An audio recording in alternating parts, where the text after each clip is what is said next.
Jadi sekarang saya dipahamkan bahawa yang berbahas seterusnya ialah pematang pau, dan pematang pau ada 15 minit lagi. Sila, tetap mangga. Terima kasih. Terima kasih yang betul. Semalam saya ucapkan tahniah walaupun Tuan Betul tidak ada dalam dewan. Keduanya dalam menjunjung kasih bertitah Tuanku yang Tuan Agong, ditekankan soal menghormati perlembagaan, ditekankan soal ketelusan, dan oleh demikian saya ingin memulakan dengan menyentuh apa yang disebut oleh Yang Berhormat Sepang tentang pendakwaan terpilih. Peranan peguam negara ini dah lama, banyak dibincangkan di Parlimen bertahun-tahun, tapi nampaknya tidak berani disentuh oleh pemimpin-pemimpin kerajaan. Ini juga menimbulkan banyak persoalan. Mengapa seorang yang begitu tercemar dan dikritik kerana pendakwaan terpilih berulang kali dibiarkan begitu bermaharajalela? Soalnya tidak kita pertikai hak mendakwa siapa, Yang Muhammad Tian Chua, Tamrin Tun Abu Ghaffar, Haris Ibrahim, dan paling akhir Yang Muhammad Datuk Musa. Tetapi siapa dalam negara ini boleh pertikai bahawa isu yang disebut serangan yang seditious ini hanya berkaitan, kononnya dilibatkan dengan ahli-ahli dan pimpinan pembangkang atau Pakatan Rakyat. Jadi maknanya dalam sistem pelaksanaan Malaysia, satu Malaysia ini ada dua undang-undang. Satu untuk mempertahankan semua keterlanjuran dan pelanggaran dan jenayah dilakukan oleh pemimpin-pemimpin Barisan Nasional, dan satu hanya menyerang dan menggunakan institusi termasuk peguam negara dan jabatan peguam negara. Dan saya ingin penjelasan langsung dari Menteri Berkenaan dengan keterangan langsung dari peguam negara untuk mempertahankan pendirian dia. Isu yang penting bagi kita juga ialah isu yang ditekankan oleh titah Tuanku Yang Di-Pertuan Agong mengenai perlembagaan. Saya bagi contoh. Yang kita bicarakan tentang kedudukan orang-orang Melayu, memartabatkan apa yang dimaktubkan dalam perlembagaan.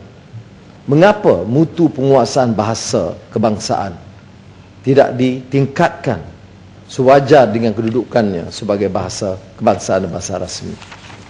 Dalam perkembangan peningkatan bahasa di rantau Indonesia, Brunei, malah dalam beberapa aspek Singapura sendiri, kita dapat kesan mutu penguasaan bahasa Melayu itu jauh lebih mantap di negara-negara berbanding dengan apa yang diusahakan dalam negara kita.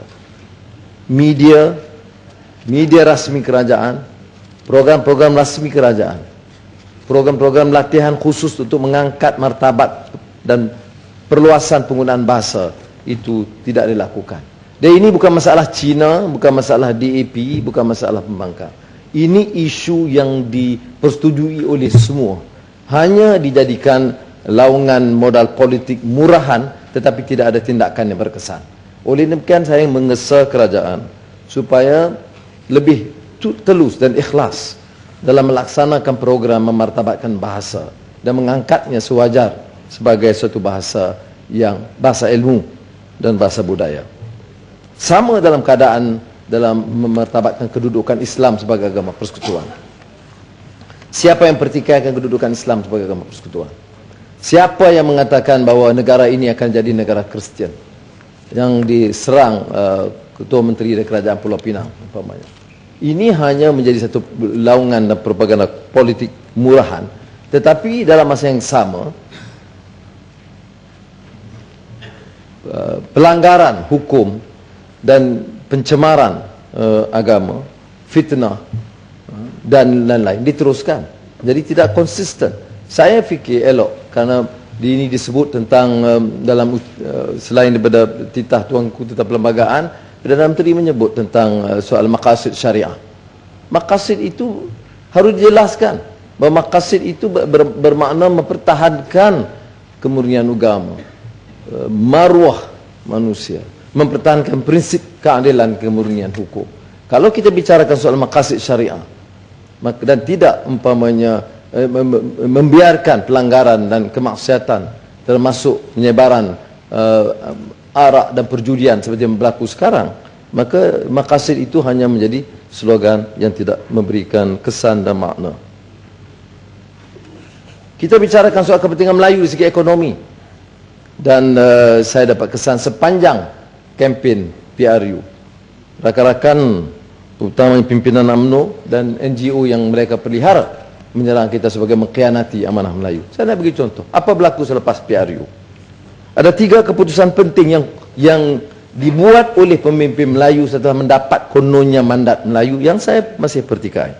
Tetapi tak apa. Apa dia? Suruhanjaya Security mengambil langkah pertama 2 hari selepas pilihan raya, iaitu meluluhkan sukuk 580 juta ringgit kepada syarikat atas permohonan Tan Sri Syed Mokhtar. Ini saja yang Melayu yang dipelihara. Beras, gula, kereta api, proton, pelabuhan, apa lagi? Pos, Puspakom. Jadi ini saja. Bank, ya. Ini saya tahu pasal salah, tapi dia tak berupaya bahas sekarang. Tetapi ya, takkanlah Melayu ini hanya jadi satu lambang. Dan saya ulang, betul, tidak ada negara yang saya tahu yang memberikan kelulusan semudah dan begitu kepada satu syarikat menguasai puluhan industri dan kepentingan strategi dalam negara. Ini tidak diubah begitu dasar. Dan kalau kita tegur, dia kata, mengapa sanggup Permatampau tegur Melayu? Ini bukan soal Melayu, tetapi soal tidak telus, ada unsur rasuah, penyelewengan dan menggondol kekayaan bagi satu syarikat kroni bagi pihak pemimpin. Yang kedua, keputusan yang penting yang dihebahkan oleh Sarawak Report baru-baru ini ialah kelulusan kepada satu syarikat perjudian kroni bilion ringgit kepentingan minyak di pesisiran Sarawak kepada Ananda Krishnan sejurus selepas pilihan raya. Sebagai ya, hadiah. Konerus minta penjelasan sikit. Sekejap ni saya. Tuan Yang Pertua, apa yang disebut oleh YB Matampau tadi menimbulkan persoalan yang disebut oleh Al-Quran, hatta la takuna dulatan bainal aghniya'i minkum, supaya harta-harta tidak hanya berlega di kalangan orang-orang kaya saja. Minta penjelasan daripada Matampau. Sekitaran baina aghniya ini menjadi prinsip mereka. Dia brim kepada rakyat, brum sapu bagi pemimpin. Jadi saya terima kasih kepada Kuala Nerus. Jadi kita kena minta penjelasan kepada menteri mengapa secret arrangement approval kepada syarikat Ananda Krishnan kepentingan minyak di Sarawak, mengapa tidak ada sistem yang lebih telus, mengapa kepentingan rakyat Sarawak tidak ambil kira selain daripada kepentingan rakyat lain, ya? Dan ketiga, kelulusan besar yang ketiga ialah kepada Tan Sri Kenneth Assuran, seorang peniaga baru yang rapat dengan pemimpin negara ini, yang diberikan lesen television ABN Media Group untuk ABN News. Itu satu hal. Tetapi mendapat pinjaman mudah tanpa proses yang elaborate 500 juta ringgit dari Bank Pembangunan. Saya nak tanya, 500 juta ringgit dari Bank Pembangunan pada satu syarikat tauke kaya kroni berbanding dengan ribuan usahawan kecil, terutama di kalangan Melayu bumi putera yang miskin, yang menyokong kita dengan titik peluh mereka, tidak diberikan pertimbangan, ditolak mudah begitu. Tetapi satu syarikat kroni kaya, Tan Sri Kenneth Assuran, itu diberi 500 juta ringgit untuk satu channel televisyen yang baru. Ini sebagai contoh apa yang diambil tindakan bertentangan dengan Melayu ini. Satu hal yang lain ialah tentang kesan. Menteri kedua-dua tadi menyedahkan tentang PPPA dan juga soal GST. TPPA pada prinsipnya kita tidak pertikai, dan Malaysia perlu untuk meneruskan rundingan dengan semua negara, baik FTA dan juga PTTA, TPPA. Cuma soal yang kita bangkitkan ialah dalam TPPA ini, jawapan menteri ialah dalam masa rundingan dia peruntukan itu, perjanjian itu rahsia. Betul. Tapi di semua negara prinsip-prinsip itu dijelaskan. Sekarang kita tidak tahu, Parlimen tidak tahu. Parlimen tidak tahu, tidak ada maklumat. Seperti mana perjanjian Malaysia dengan Australia soal immigration. Tidak tahu sampai sekarang. Apa dia terms walaupun tidak disetujui. Ya. Saya tahu dalam FTA, dalam proses perundingan, dalam Ketere pun tahu bahawa dalam proses perundingan kita tak boleh dedahkan. Tetapi prinsipnya itu harus dimaklumkan. Dan kebimbangannya seperti mana disebut oleh Ali Muhammad daripada Kelang tadi, berdasarkan pengalaman Uruguay dengan Australia, itu harus memprihatinkan kita. Tidak semudah itu. Dia tidak, TPPA ini bukannya FTA biasa. Tekanannya kuat, pengaruh Amerika menekan juga sangat kuat. Jadi sementara pada prinsipnya kita setuju dengan perundingan, tetapi rakyat harus diberi maklum apa kesannya, terutama peniaga dan syarikat. Saya tahu Dewan Perniagaan Melayu umpamanya membantah dan keluar dalam sidang kerana peruntukan itu mereka anggap akan membebankan syarikat-syarikat kecil, syarikat baru Bumiputera. Matang pandan mohon mencelah. Tuan Speaker, semua ingatkan 1 minit lagi untuk permatampau. Okey. Ya. TPPA apabila sesebuah negara memasuki satu perjanjian perdagangan bebas termasuklah TPPA, tujuannya ialah untuk membuka pasaran di kedua-dua buah negara kepada industri-industri yang baik di kedua-dua buah negara mendapat pasaran baru.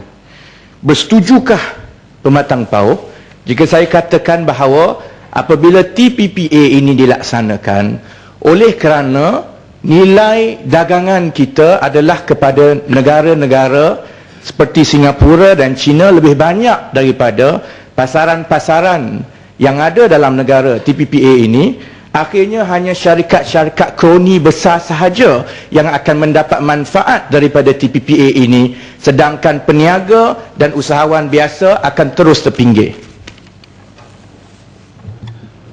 Reka saya Muhammad Timbalan Ketua untuk menyatakan bahawa kesan TPPA ini yang memprihatinkan ialah kerana peruntukan yang dianggap menekan itu tidak dimaklum kepada rakyat. Ini concern yang amat penting. Saya akan hanya menutup dengan menekankan sedikit tentang GST kerana menteri beri gambaran seolah-olah ia akan dilaksanakan dalam masa terdekat walaupun tidak diberitahu tarikh persis kerana negara memerlukan hasil tambahan. Tidak ada, dan kita juga tidak mengatakan tidak harus ada reformasi percukaian, ya. Dan dia gunakan alasan kebanyakan negara laksanakan. Kebanyakan negara yang laksanakan negara yang jauh lebih maju, sistem percukaian lebih telus. Kita kena mulakan untuk hentikan pembaziran. Kita kena tentukan ketelusan dalam perekonomian policy. Kalau kita boleh jimatkan seperti mana laporan Ketua Audit Negara puluh bilion ringgit, kita mulakan yang itu dulu. Kita tingkatkan pendapatan rakyat. Selesaikan masalah pengangguran yang tinggi. Pengangguran di kalangan siswazah dan dikatakan 80% paling kurang siswazah Melayu Bumiputera adalah sekitar 80,000 orang. Selesaikan soal itu dulu, baru fikirkan GST. Kalau kita dah mula bazir, wang tak cukup, kemudian perkenalkan GST, ini yang dibantah. Teranglah banyak manapun. Melainkan yang Muhammad dari Melaka mengatakan GST itu bagus. Kesannya tidak ada. Ini saya nak pertahankan. Yang saya tahu, I stand to be corrected. Tidak ada negara di dunia yang melaksanakan GST yang mengatakan tidak ada kesan inflasi dan kesan kepada rakyat bawahan. No country in the world. Kalau Malaysia nak buat exception, dia boleh bagikan penjelasan. Tidak ada negara di dunia yang mengenakan. Cuma mereka mampu laksanakan bila mutu pendapatan rakyat itu meningkat tinggi. Jadi kesan 5%, 7% across the board itu tidak merasakan terlalu keras. Tapi bagi kita, pendapatan rakyat yang begitu rendah, berilah pengecualian. Tetapi kalau kita faham GST itu pengecualian, itu tidak realistik kerana sistem itu sistem yang telus. Dari segi sistem percukaian, saya tak nafikan GST adalah sistem percukaian yang lebih efisien dan telus. Soalnya ialah pelaksanaannya itu juga lebih membebankan rakyat.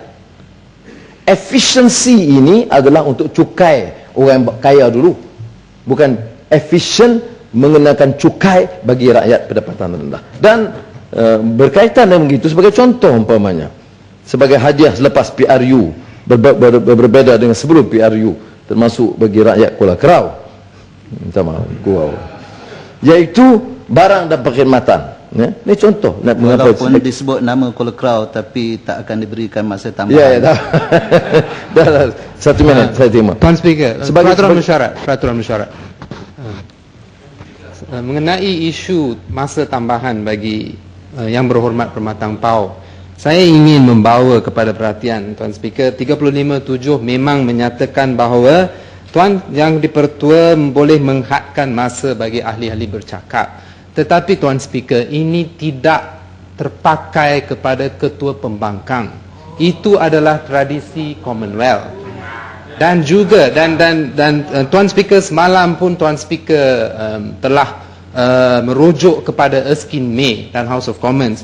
Jika Erskine May edisi ke-24 muka surat 437 dirujuk, jelas dinyatakan bahawa memang ketua pembangkang tidak termasuk di dalam penghadkan masa.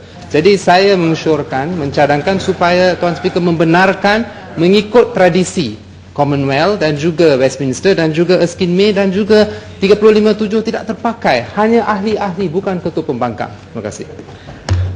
Okey, terima kasih di atas pandangan Padang Serai. Tapi kita sebenarnya, kita diberi peluang untuk perbahasan sehingga 4 hari bulan 7. Dan urusan-urusan kerajaan yang lain banyak lagi nak kita uruskan. Kecuali ahli-ahli pembangkang yang lain tidak berminat untuk bercakap, serahkan kepada ketua pembangkang sahaja bercakap. Jadi semestinya aturan-aturan begitu tak terpakai di dalam kawasan, di dalam parlimen kita. Dan konvensinya kita bahawa diberikan peluang kepada semua ahli-ahli berucap, sama ada pembangkang dan juga pihak Barisan Nasional. Jadi Tan Sri Speaker telah membuat ruling bahawa 15 minit diberikan kepada Permatang Pau setelah 2 jam lebih. Jadi saya minta 1 minit lagi. Ya. Terima kasih. Terima kasih atas pandangan. Walaupun dari segi tradisi saya di Parlimen sebelah sana berlama, memang tidak pernah Speaker menghalang, melainkan meminta jasa baik ada. Tapi saya oleh kerana hormat kepada jawatan, saya terima jasa baik itu dan selesaikan dalam masa 1 minit. Terima kasih Permatang Pau. Cuma nak sebut aman Dewan kita kalau ikut Permatang Pau. Terima kasih. Barang dan perkhidmatan dan sebagainya, saya nak bagikan gambaran mengapa bahayanya kita bicara soal GST tanpa melihat kepada beban kepada rakyat. Umpamanya susu, tepung formula kanak-kanak Dumex to Grow sebelum PRU RM18, selepas PRU RM22, kenaikan 22%. Tahniah BN. Roti Gardenia sebelum PRU RM2.10, selepas PRU RM240. Ini saya Mukhtar, naik 14%. Tambang bas ekspres akan naik 30%. Kalau ini dilakukan, kemudian kita bercakap soal efisien, cara percukaian GST yang efisien, yang menekan rakyat di bawah, bagilah pengecualian, dia terus akan membebankan. Sekali lagi saya ucap terima kasih dan mengulangi pernyataan junjung kasih atas titah Tuanku Yang di-Pertuan Agong. Terima kasih Permatang Pau.